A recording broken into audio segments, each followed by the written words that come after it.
Rain fell over the kingdom of Valemore on the night Leora Bren turned 21, though no one in the palace remembered her birthday. She scrubbed the kitchen floor long after the last torch had been put out, her hands raw from cold water, her knees pressed against stone that never seemed to warm. Somewhere above her, in the great hall, laughter rang out. King Cale Ashford was hosting another feast, and the sound of it drifted down through the corridors like smoke, thick and impossible to escape. Leora did not belong to that world of golden cups and velvet cloaks. She was an Omega, the lowest rank among the werewolf clans of Valemore, born to serve and expected to be grateful for the chance. Alphas ruled. Betas advised. Omegas cleaned, cooked, and disappeared into corners so they would not be noticed. She had learned this lesson early, and she had learned it well. She had also learned, more painfully, what it meant to be noticed by the wrong person. 3 months earlier, during a royal banquet, Leora had been carrying a tray of wine when King Cale turned sharply and collided with her. The tray fell. Wine spilled across his tunic, and the hall went silent. Leora remembered the way his eyes had swept over her, cold and sharp as winter wind, before he spoke the words that still echoed in her mind whenever she closed her eyes. Watch where you walk, Omega, or better yet, stay in the kitchens where you belong. You're nothing but a stain that cleans up other stains. The court had laughed, not politely, not briefly, but loudly, cruelly, as though his words had given them permission to see her as less than human. Leora had bowed her head, gathered the broken glass with trembling hands, and walked away without a single tear falling until she was alone. She promised herself that night she would never let anyone see her cry again, especially not him. Now, months later, she still worked in his palace, still lived beneath his roof, still heard his name spoken with a reverence she did not feel. But something inside her had changed since that night. A quiet resolve had settled into her bones, small and steady, like a candle flame refusing to be blown out. She did not know, as she finished scrubbing the floor that rainy night, that her life was about to change forever. It began with a pull. Leora felt it first as a whisper at the edge of her senses, faint and strange, like a voice calling her name from very far away. She set down her rag and rose to her feet, her heart beating faster than it should have. The feeling grew stronger, tugging gently at her chest, drawing her toward the east wing of the palace grounds, where the old moon temple stood behind iron gates that had not been opened in 100 years. Everyone in Valemore knew the story of the moon temple, though most treated it as nothing more than a bedtime tale. Long ago, before the Ashford line seized the throne through strength and conquest, the true rulers of Valemore had been chosen by the moon itself. A sacred bloodline of priestesses once walked the temple halls, and the moon would select its chosen through a ceremony no living person had witnessed. When the last priestess died without an heir, the temple fell silent, and the Ashford Alphas took the crown through force instead of blessing. The temple had slept ever since, dark and forgotten, a ruin behind locked gates. But 2 nights ago, without warning, the temple had begun to glow. Soldiers had been sent to investigate. Priests whispered about omens. King Cale dismissed it all as superstition, certain that some trick of moss and moonlight was fooling frightened villagers. He ordered the gates sealed and told his court to speak of it no further. Yet here Leora stood, in the rain, staring at those same iron gates, feeling as though invisible hands were guiding her forward. She should have turned back. She knew the punishment for an Omega, caught trespassing on royal grounds, could be severe. But the pull in her chest was too strong to resist, and before she understood what she was doing, her fingers had found the old iron latch, and the gate creaked open beneath her touch, as though it had been waiting for her all along. The temple courtyard stretched before her, silent and overgrown, vines curling around broken pillars, moonlight breaking through the clouds to spill across cracked stone. Leora walked forward, drawn by something she could not name, until she reached the temple's inner chamber. The moment her foot crossed the threshold, the world around her seemed to hold its breath. Then the flames came alive. Torches long dead burst into golden fire without being touched. Ancient markings carved into the walls began to glow with soft silver light, tracing patterns that spiraled upward toward a domed ceiling painted with stars. Leora gasped and stepped back. but the stone floor beneath her feet had already begun to shift, forming delicate lines of moonlight that curled around her like a living crown, resting gently above her head without ever touching her skin. She did not understand what was happening. She only knew that for the first time in her life, she did not feel small.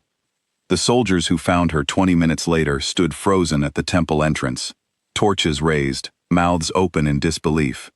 Word spread through the palace before dawn, carried on frightened whispers and wide eyes. An Omega had entered the Moon Temple. An Omega had been chosen. King Kale heard the news while dressing for his morning audience, and his first reaction was laughter, sharp and dismissive. He assumed it was a mistake, a trick, perhaps a jealous rival attempting to embarrass him. He rode to the temple himself, his court trailing behind him, eager to witness what they were certain would be a quick and humiliating correction. Instead, he found Leora still standing within the circle of silver light, her simple kitchen dress now catching the glow like woven starlight, her expression calm despite the fear flickering behind her eyes. "This is absurd," Kale said, striding forward. "Get up. Whatever trick this is, it ends now." Leora did not move. "I did not ask for this," she said quietly. "I only followed something I could not explain." Kale reached the edge of the circle and extended his hand to pull her out, his patience thinning with every passing second. But the moment his fingers crossed the boundary of light, a force unlike anything he had ever felt surged through the chamber, throwing him backward with a strength that sent him crashing against a stone pillar. Gasps rippled through the gathered court. The high priest, an elderly man named Torin, who had served the royal family for decades, stepped forward with a face pale as parchment. "Your Majesty," Torin said carefully, "the temple has never reacted this way to an outsider, not even to you." "She is an Omega," Kale snapped, rising to his feet, his pride bruised far more than his back. "This is a mistake." But Torin shook his head slowly, his eyes fixed on Leora with something close to awe. "The moon does not make mistakes, my king. It chooses only those of true blood. There has not been a chosen in 100 years because there has not been an heir of the first priestess's line, until now." The words settled over the chamber like a weight no one was ready to carry. In the days that followed, the truth unfolded piece by piece, unraveling everything Kale had believed about his own throne. Ancient records, hidden away in the temple archives, confirmed what Torin already suspected. Iora's mother, a woman who had died when Leora was only a child, had carried the bloodline of the very first moon priestess, diluted by generations of hiding and hardship, but never fully lost. The crown Kale wore, passed down through his family for a century, had never been blessed by the moon at all. It had been seized through strength alone, and for 100 years, Valemore had been ruled without true legitimacy. Leora could not fully process what this meant for her. She had spent her life believing she was nothing, only to learn she carried the weight of an entire kingdom's forgotten history inside her. Kale, for his part, struggled with a different kind of reckoning. He had built his identity around strength, around the idea that alphas were simply superior, destined to rule, because they were born to it.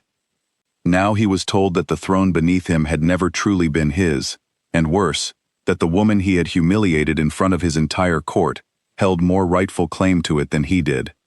Pride is a difficult thing to set down, and for several days, Kale refused to accept the truth entirely. He argued with his advisors, dismissed the priests, and even attempted to have the temple records destroyed, only to be stopped by Torin, who reminded him gently, but firmly, that defying the moon's will had never ended well for any ruler in Valemore's history. It was not the records or the priests that finally changed him, however. It was watching Leora. In the weeks following her awakening, Leora did not seek revenge, though many in the palace expected her to. She did not humiliate Kale in return, nor did she demand punishment for the cruelty he had shown her. Instead, she quietly began asking questions no one in power had asked in generations. She walked through the servant quarters and spoke with the Omegas who worked there, listening to their struggles with a patience that came from having lived among them. She visited the kitchens where she once scrubbed floors and thanked the cooks by name. She treated the guards who once looked past her with the same respect she showed the nobles who now bowed before her. Kale watched all of this unfold from a distance, his anger slowly giving way to something he did not expect. Shame. He remembered the wine spilling across his tunic. He remembered his own voice calling her a stain. He remembered the laughter of his court, laughter he had encouraged with his cruelty, and he began to understand, slowly and painfully, that the crown had never made him worthy of respect. It had only given him power, and power without character was simply another kind of weakness. One evening, weeks after the temple had first awakened, Kale found Leora alone in the palace gardens, standing beneath the same moon that had chosen her. He approached carefully, no longer certain of his place in her presence. "I owe you an apology," he said, the words unfamiliar and heavy in his mouth. "Not because the temple demands it, because it is true. I was cruel to you, and I built my pride on the backs of people I never bothered to see.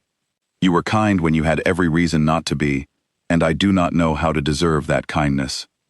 Leora studied him for a long moment, the moonlight catching the quiet strength in her eyes. "I am not interested in punishing you, Kale. I never was. But if you wish to remain part of this kingdom's future, you will have to become someone worth standing beside, not a king who rules through fear, but someone who has learned what it means to truly earn respect."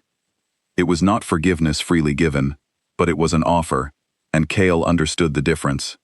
In the months that followed, he worked to become worthy of it, slowly shedding the arrogance that had defined him for so long. He learned to listen before he spoke. He walked among the Omegas he once dismissed, and learned their names, their stories, their strength. He did not become a perfect man overnight, but he became a better one, day by day, choice by choice. Leora was crowned not through conquest or bloodshed, but through the will of an ancient magic that recognized truth over strength and character over cruelty. The kingdom of Valemore watched as an Omega Maid, once mocked and dismissed, ascended to a throne that had always belonged to her bloodline, restoring balance to a system that had been broken for generations. The caste divisions that once defined Valemore began to soften under her rule. Omegas were no longer shadows moving unseen through palace halls, but citizens with voices worth hearing. Alphas were no longer permitted to rule through fear alone, and Kale, standing beside the woman he once mocked, became living proof that even the proudest hearts could change when given the chance. Years later, the story of the Omega Maid who stepped into the Moon Temple and claimed the crown would be told throughout Valemore, not as a tale of revenge, but as a reminder that true worth was never measured by rank or birth, but by the quiet strength carried within, waiting patiently for its moment to shine. And on quiet nights, when the moonlight spilled softly across the temple stones, those who remembered would say that the moon had not simply chosen a ruler that rainy night. It had chosen someone who understood, better than anyone before her, what it truly meant to lead with kindness instead of cruelty, and to turn a lifetime of being overlooked into a legacy that could never be forgotten.